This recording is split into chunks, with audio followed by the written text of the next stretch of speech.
Hey everybody, this is Erica, the technology nerd who likes to film stuff, and right here I have the Motorola Moto G 2015. So this is the third generation of the Moto G. And I've only had it for a couple of days now, and I want to talk about some of the awesome features that this phone has. I'm surprised with Motorola. It's just really nice that we see them coming out with a kind of an entry-level smartphone each year, and it seems that it's getting better and better with the features that it offers, and that price point is staying really nice and around that $200, a little over $200 range. So I want to tell you what I think about it so far. So let's go ahead and take a look at it. Okay, so here we have three generations of the Moto G. Here we have the original, we have the second generation, and finally we have the newest one, the 2015 variant. So you can see, just starting off from the original Moto G, just how much smaller it was. Now I have to say that I really liked the smaller size. I'm getting on with how large they've made it now, but I really did prefer how tiny this was initially.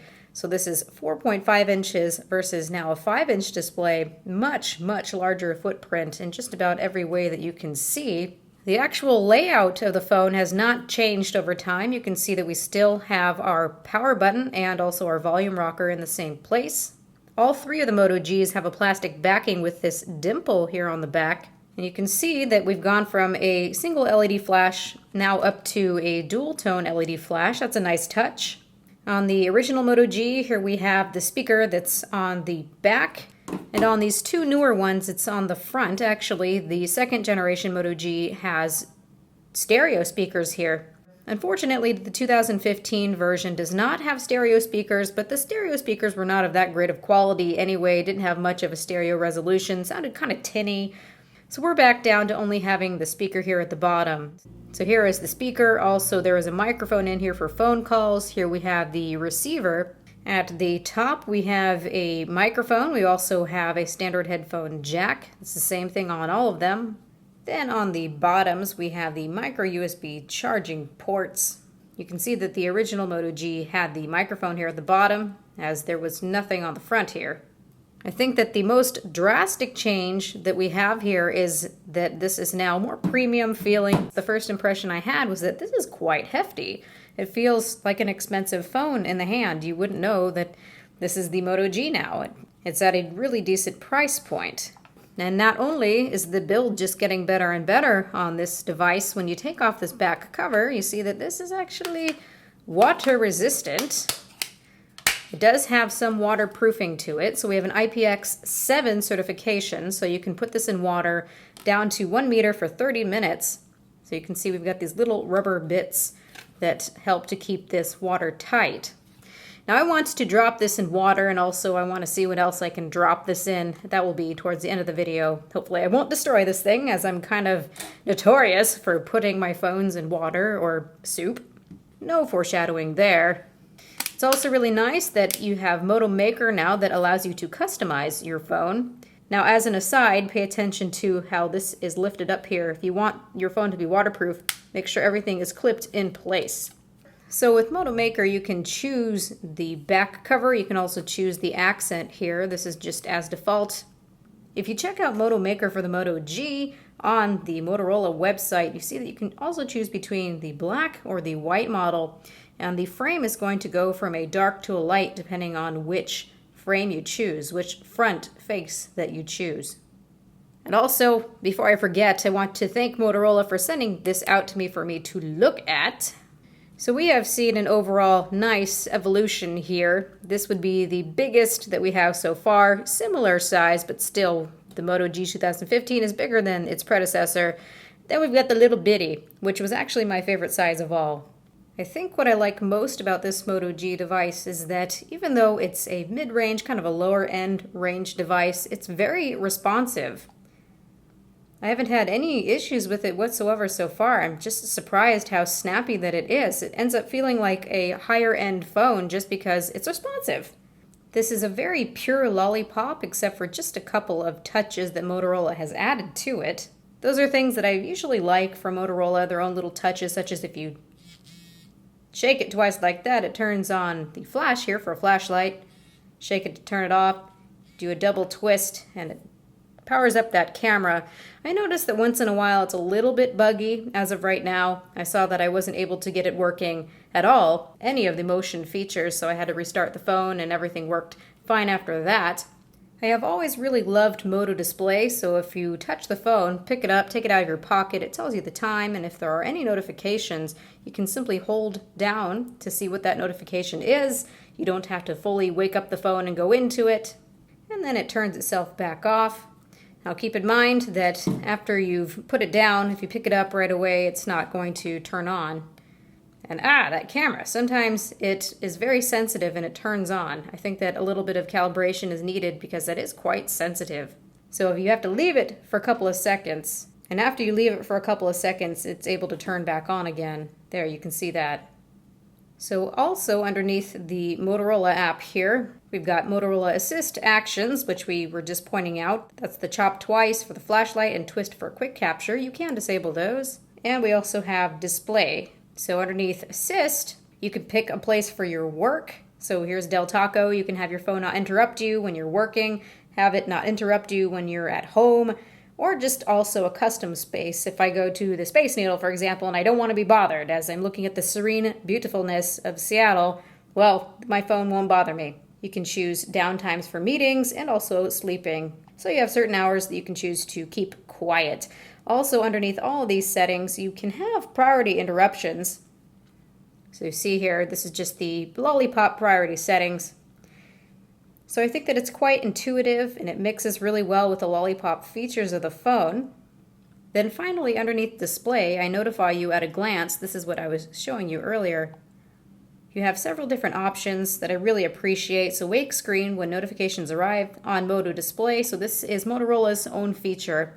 Or you have ambient display, and this is a lollipop feature. Or of course you can choose none. You can choose to block applications that you don't want to show on Motorola Display. So if you don't want notifications to show from Hangouts, you want to keep that private, you definitely can.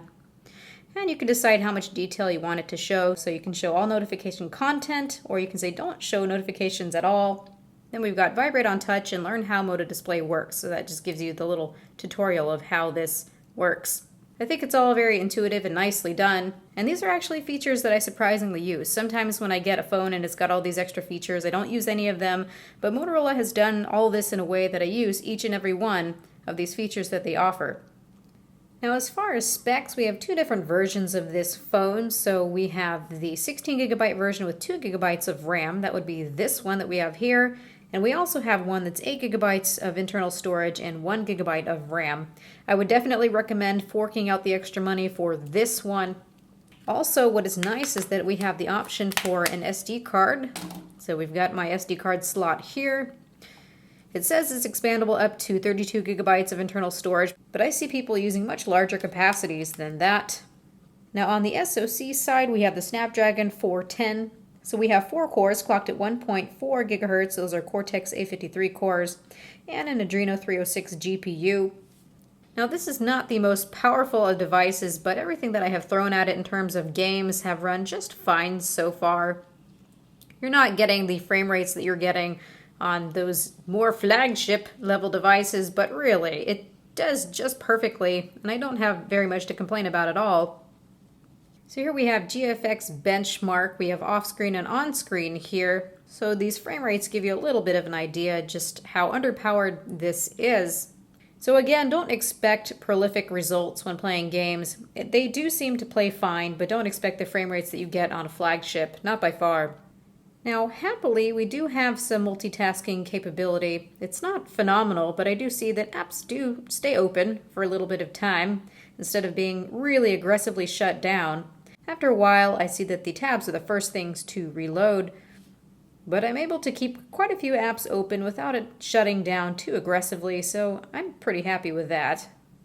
So now I wanted to take a second to thank my sponsors over at Audible.com so much for making content creation possible. Now, if you don't know who Audible is, they're a leading online provider of downloadable audiobooks with over 150,000 titles across so many different genres. And every so often I like to go and see if something piques my interest, and I did find one for this month. It is called Cognitive Behavioral Therapy: Techniques for Retraining Your Brain. So this is provided by the Great Courses by Professor Jason M. Satterfield. So one thing that I feel that in the United States we're guilty of is just making mental health taboo. It's really important. If you break your arm, you're going to go to the doctor. If you hurt somewhere inside, you're going to go to the doctor. But for some reason, for mental health, we don't really think of it as something that needs to be treated. We need to suck it up. Well, guess what? That doesn't always work, and you can get into a funk. And what I really like about this cognitive behavioral therapy, techniques for retraining your brain, is that it helps you look at those behaviors, what it is that you're thinking about that can put you into those types of depressive moods, into those types of funks, and helps you look at the way that you see things and see the world to try to break yourself out of that. This is not meant to substitute for any type of therapy, but I'm always interested in the scientific and self-help especially. So if you want to take a look at this course, you can download it for free, try out Audible service for free. Follow audible.com/Erica. What's really great about Audible service is that they're an Amazon company, so you can sign in with your Amazon information. And if for some reason you don't like this, you're free to exchange it at any time, no questions asked. So again, follow audible.com/Erica if you'd like to take a look at it, and let me know what you think.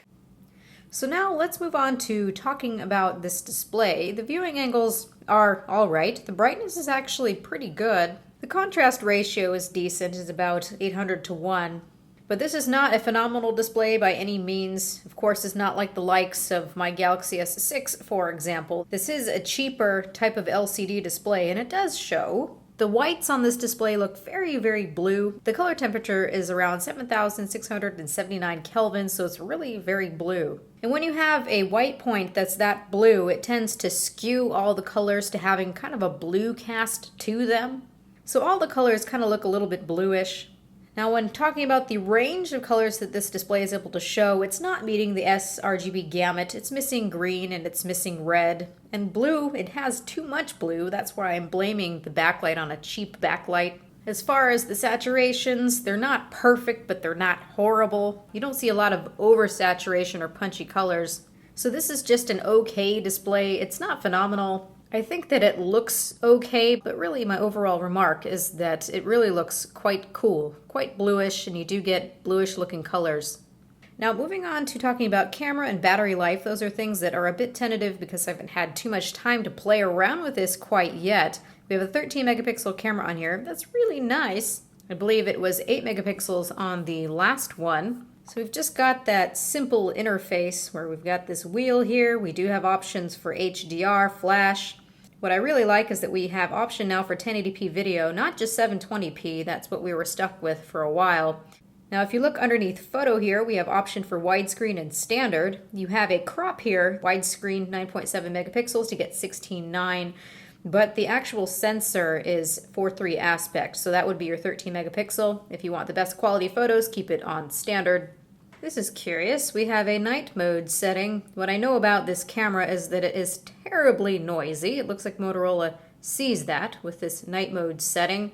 If you're anything but in perfect lighting, I see that you get quite noisy photos, but I think that the overall colors of the photos look pretty nice from what I have seen so far. I want more time to play with it, maybe even make an individual video for this once I've really had a chance to play around with it.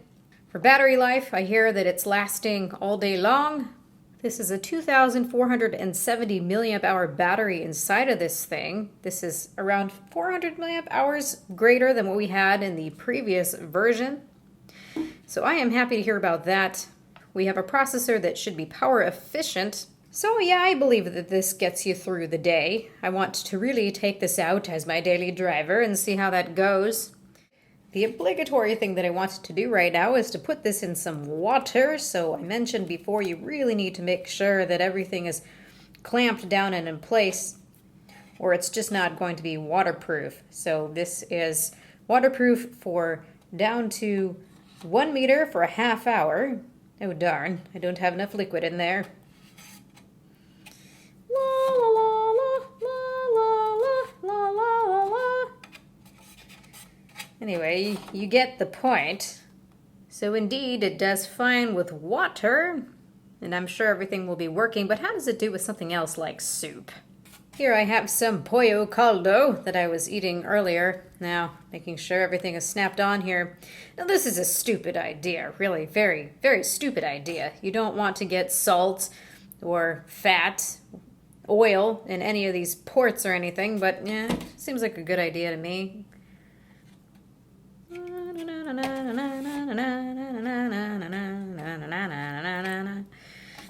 Now, I did this with the original Moto G, and I just fried the thing, so... And that only took, well, just a couple of seconds of being in the soup to completely die. So let's see.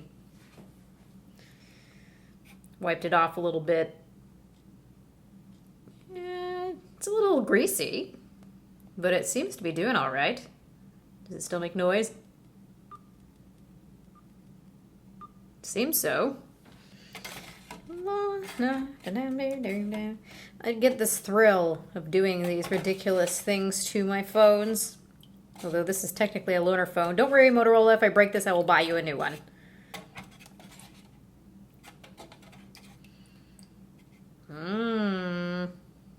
Move that aside. So I wiped it off.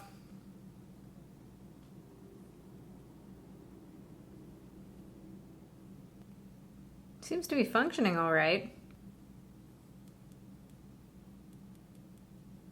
So nothing from the speaker. It probably thinks there are earphones plugged in. Yeah, once I dipped it in the water and sucked out some of the soup that was stuck here in the speaker and got the soup that was in here out, it works fine. It's doing okay. So it seems this can survive a drop in the toilet, a drop in your bowl of soup, possibly, but I really do not recommend doing so. Now, if you do get water in this headphone jack, expect it to think that there are headphones plugged in for a little bit until you get the water out. That's typical, though, of phones that are waterproof if you get water in the headphone jack. So it's perfectly working, has been dunked in fatty soup, and I don't see any damage whatsoever. So, great, cool, very nice. Ooh, as final tidbit, water gets entirely underneath this when you remove the back cover, but it remains completely dry just right here. So that little seal does a good job. So I am now bringing this to a close. There are a couple of other things that I want to do. I don't know if I'm going to be making a huge full in-depth review. I already kind of did that right now as it is. I think I might just make an update video talking about the camera and maybe about the battery life. So thank you everybody for watching. This has been Erica, the technology nerd who likes to film stuff. Please rate, comment, and subscribe. Let me know what you think about this phone. I think that for the price that you really can't go wrong, although I would go for the higher end version, the 2GB one. The display isn't the best, but I really think that the phone's quite awesome. Again, let me know what you think and have a good night.